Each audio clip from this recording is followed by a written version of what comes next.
And in no way am I shading Sydney Sweeney, but I'm just saying it just doesn't really make sense to me. How are they picking someone that has big boobs for jeans? Like, we can look at Beyonce's ad for Levi's and we see that ass and it's juicy, but this? Genes are passed down from parents to offspring, often determining traits like hair color, eye color, and even how grating the sound of your voice is. Oh no, a white woman with blonde hair and blue eyes that grew up around Trump supporters isn't ashamed to be a white woman with blonde hair and blue eyes. Let's pretend to be shocked for a minute. While TikTok and Twitter were debating cheeks and racism, American Eagle was cashing checks. And you just helped. Genes are passed down from parents to offspring, often determining traits like hair color, personality, and even eye color.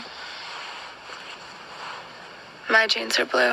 Sydney Sweeney, Casper jeans. This wasn't just a fashion ad, it was a carefully crafted social grenade. 1 part nostalgia, 1 part Sweeney, 2 parts rage bait. There is no way y'all saw that Sydney Sweeney commercial with American Eagle and thought, I don't understand what the controversy is about. Y'all made me go back and rewatch the commercial to make sure I wasn't tripping. So now, class, we're gonna watch it together. Roll a clip.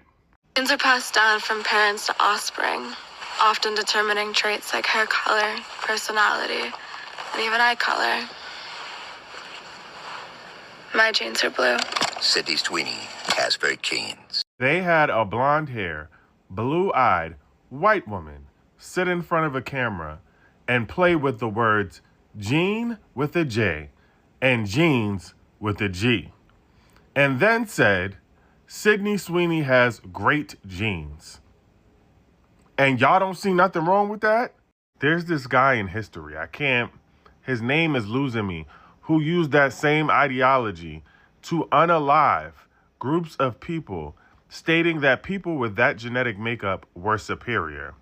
What's his name again? Hitler! Hitler!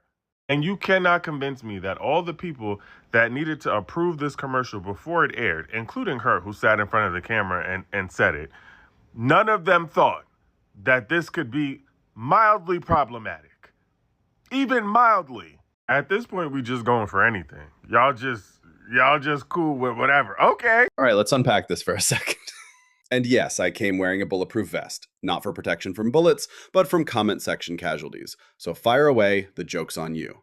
Now, apparently, it's problematic to be blonde, blue-eyed, and say you've got good genes. In case you missed it, that was a pun.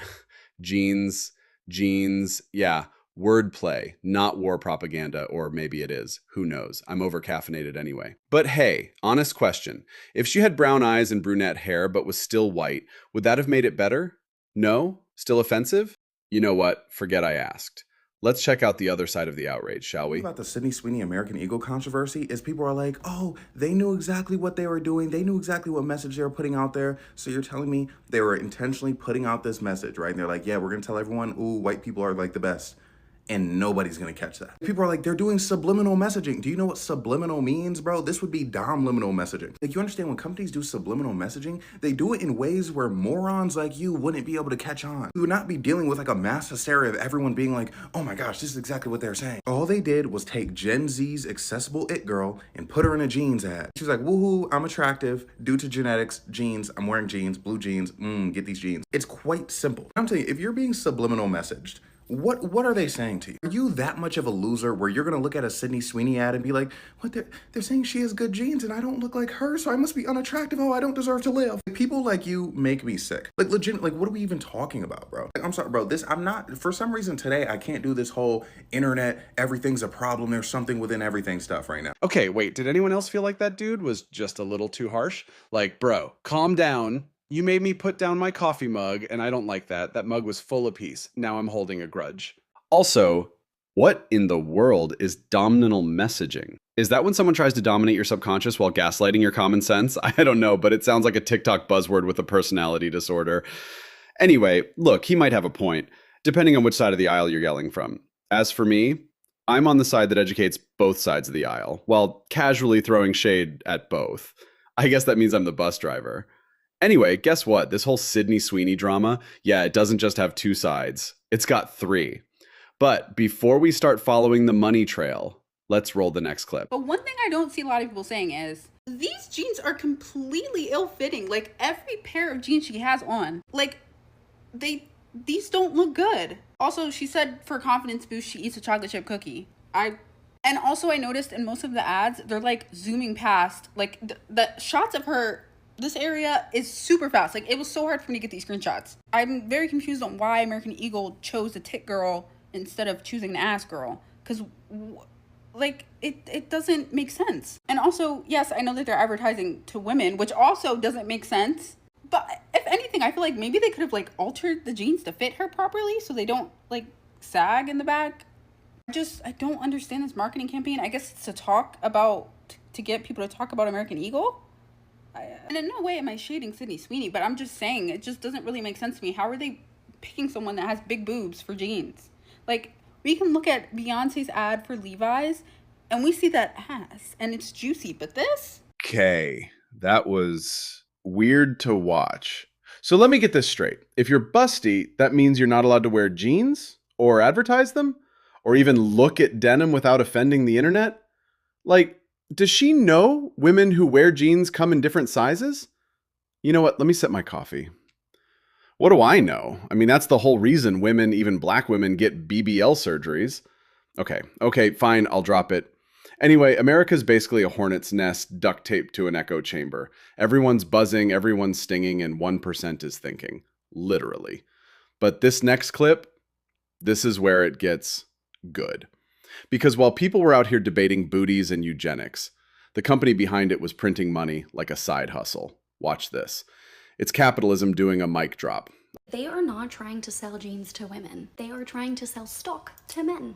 And it's working. Listen, I didn't get this either. I was like, what are they doing? This is not how you sell jeans to women. And then my boyfriend, who is into stocks, was like, oh, they know exactly what they're doing. They want to drive up the American Eagle stock. And who buys stock? Predominantly men. This right here is a screenshot from his phone where you can clearly see that that is exactly what's happening. Like, it doesn't get any more straightforward than this. It is so sad that this is what it's come to. Companies that are supposed to be attracting women care more about attracting men so that they do better on the stock market. So I guess that's just what it is now. I'm pretty sure all the other ads we've seen so far where Sydney Sweeney was clearly like sexualized and put in like a seductive light, that was for the men. Her bias for the men. So next time you see a super seductive sexualized ad of Sydney Sweeney, which I'm sure it's gonna happen again, look at what the company's stock is looking like.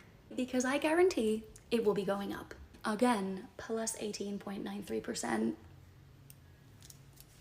Do with this information what you will. Okay, bye. Boyfriend sounds like a smart man. I need that guy's number because, let's be honest, coffee addictions don't fund themselves.